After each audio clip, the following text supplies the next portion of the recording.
Oula, l'athéisme, la laïcité. Ouh, ouh, ouh, ouh. Il a peur de rien, Blanor. Allez, où?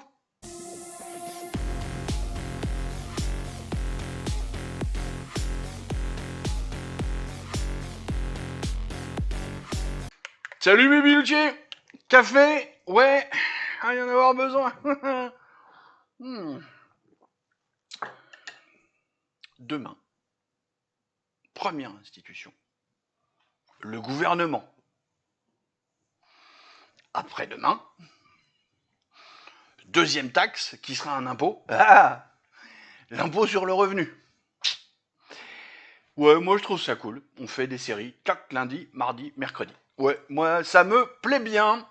Parlons du mot, du double mot en fait cette fois, qui va sortir un petit peu du cadre habituel. Ouais, bon, on va changer l'habitude. Allez, c'est parti. Aujourd'hui, on va faire un sujet un poil à côté de la doctrine pure et dure.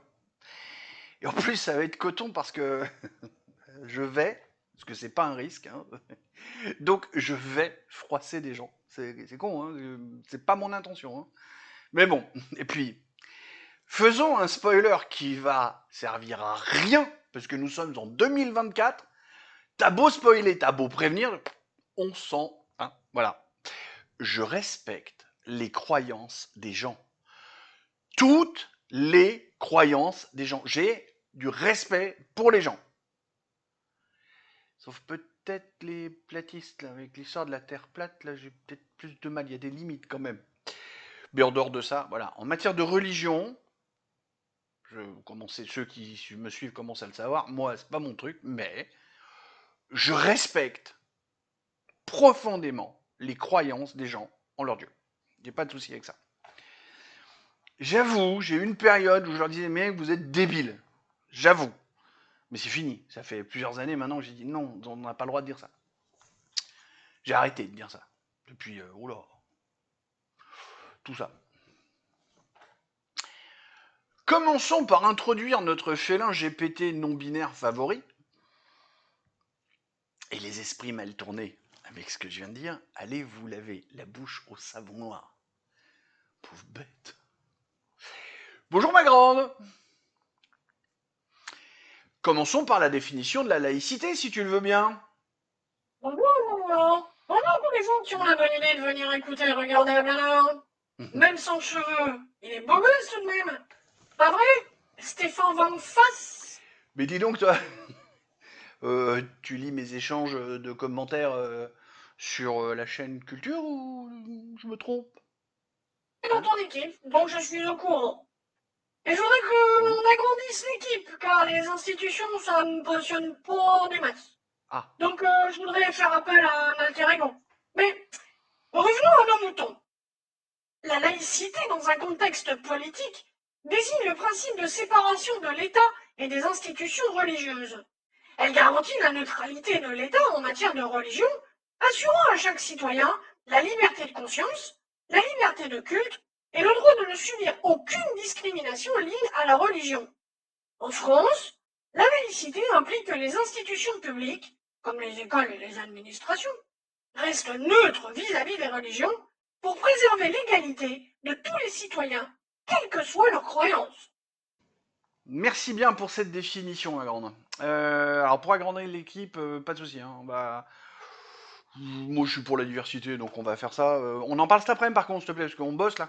Tu veux bien hein Du coup, tu peux nous donner, dans le même genre d'idée, comment la définition de l'athéisme, s'il te plaît? L'athéisme désigne la position de non-croyance ou de refus de l'existence de toute divinité. Contrairement à la laïcité, qui concerne la neutralité de l'État envers toutes les religions, l'athéisme est une conviction personnelle qui implique l'absence de foi en un ou plusieurs dieux. Politiquement, l'athéisme peut revendiquer la liberté de conscience et s'opposer à l'influence religieuse dans la sphère publique, mais il ne prône pas nécessairement une intervention de l'État pour limiter les pratiques religieuses des citoyens. Alors, histoire de vraiment savoir de quoi l'on parle. De quoi l'on parle? Mais non, c'est pas français. De quoi nous parlons? Pardon, mon script est tout pourri finalement. Je croyais avoir corrigé les trucs, je l'ai relu 3 fois. Je suis fatigué, je vous promets. On a beau être le matin, je suis fatigué. Qu'est-ce que je disais? Oui, pour avoir un bon vocabulaire, pour être sûr de savoir de quoi on parle, dis, tu voudrais pas nous expliquer, voilà, la différence entre un athée et un agnostique? Je pense que ce serait pas mal. Bonne idée, mon cher Ablana. Un athée et un agnostique se différencient principalement par leur position sur l'existence de Dieu ou d'entités divines. Un athée ne croit pas en l'existence de Dieu ou des dieux. L'athéisme peut être catégorique, affirmant qu'il n'y a pas de divinité, ou plus simplement s'abstenir de toute croyance sans en faire un rejet absolu. En résumé, l'athée ne croit pas. Un agnostique, en revanche, considère que l'existence ou la non-existence de Dieu est inconnaissable ou indémontrable. Il ne prend pas de position ferme, estimant que les preuves manquent et que la question est insoluble. En somme, l'agnostique doute ou ne sait pas. Ainsi, la distinction est que l'athéisme concerne l'absence de croyance, tandis que l'agnosticisme concerne l'incertitude ou la non-connaissance de la question divine. Merci ma grande pour ces précisions. Je pense que on en a fini pour cet épisode avec tes lumières. À la semaine prochaine. Bonne semaine à toi aussi, Ablanor. Et bonne semaine à vous tous, fidèles auditeurs. J'espère vous voir de plus en plus nombreux. Moi aussi.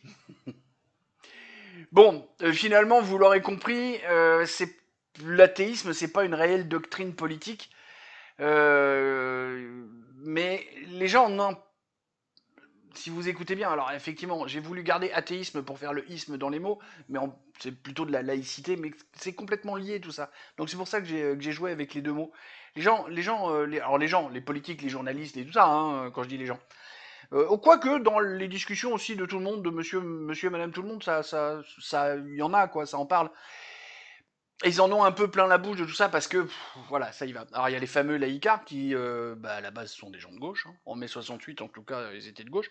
Mais vu que le concept a été inventé à la fin du 19e, c'était vraiment les gens de gauche, c'est eux qui ont mis au point un truc dont on va parler après.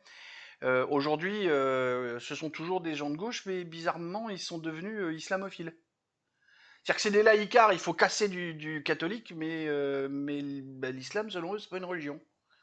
Ou alors, ils font un deux poids deux mesures. Enfin, du coup, ça les met en dissonance cognitive quand on en parle.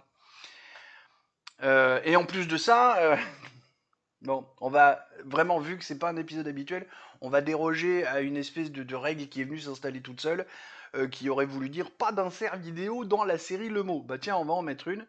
Zou la règle. Je te colle ton exception à la française. Voilà. Et puis voilà, vu que contrairement à ce qu'on a fait jusqu'à présent, là on va juste pour une fois mettre un insert.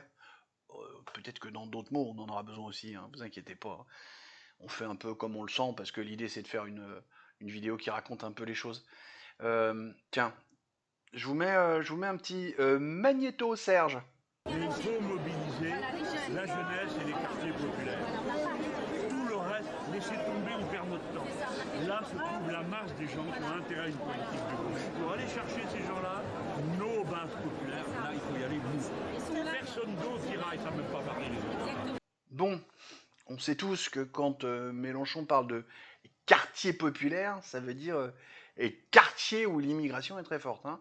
La novlangue est devenue la reine, donc du coup, voilà, c'est populaire.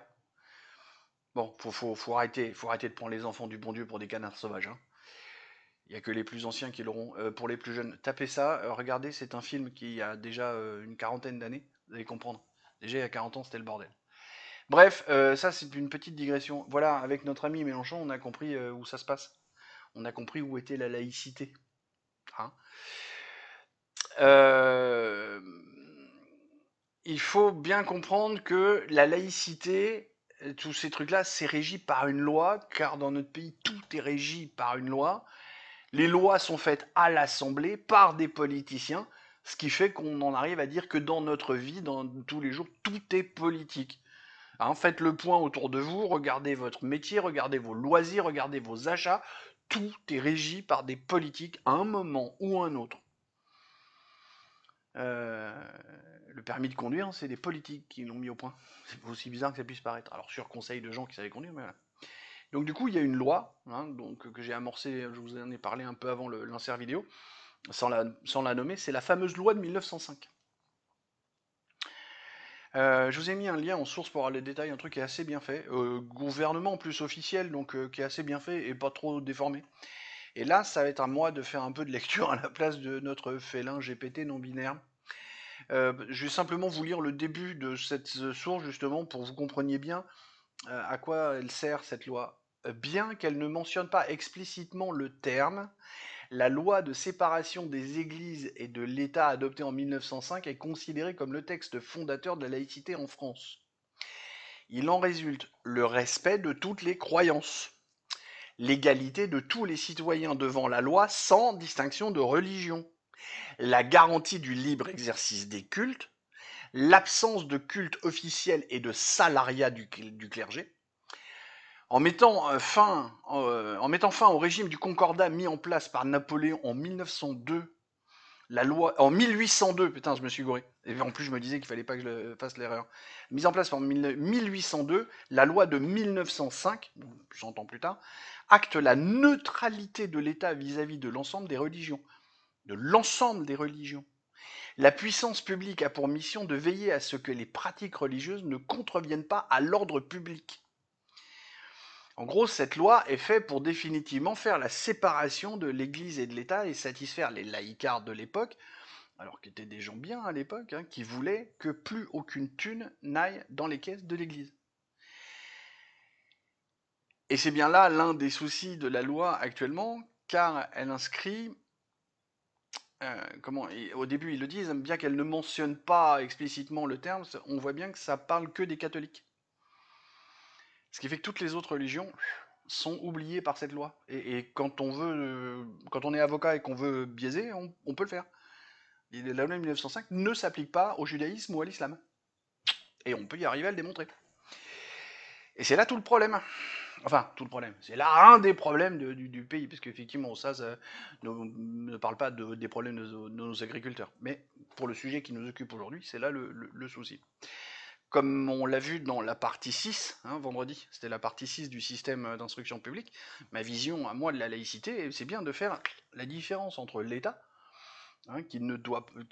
l'État et la religion. C'est-à-dire en toute considération religieuse, machin, mais d'avoir le respect de la liberté individuelle. Donc tout le monde peut croire en un Dieu, tant qu'il n'emmerde pas les gens avec ça. Mais on ne perd pas de vue que la France est un pays de culture chrétienne, même catholique, on pourrait affiner. Donc c'est normal que le patrimoine historique et culturel soit imprégné de ça. Donc l'État ne doit pas donner une thune à l'Église, ou à l'islam, ou au judaïsme, non. Alors que on a des financements publics de mosquées, par exemple, bon, ça existe. Mais se doit d'entretenir le patrimoine historique. Parce qu'il y a un moment, une cathédrale, c'est peut-être un lieu de culte catholique, mais c'est surtout, de mon point de vue, et ça n'engage que moi, un monument historique. Donc l'État doit, peut-être pas entièrement, mais doit quand même contribuer à ça. Voilà. La conclusion, c'est que je pense qu'il fallait faire un détour par ces deux mots, enchevêtrés, emmêlés, parce qu'ils sont présents, très présents, trop présents dans les discussions politiques. Ils sont lourds de sens, déchaînent souvent, trop souvent, les passions. Il faut raison garder. Sur ces bonnes paroles, des poutous, mais pour Philippe.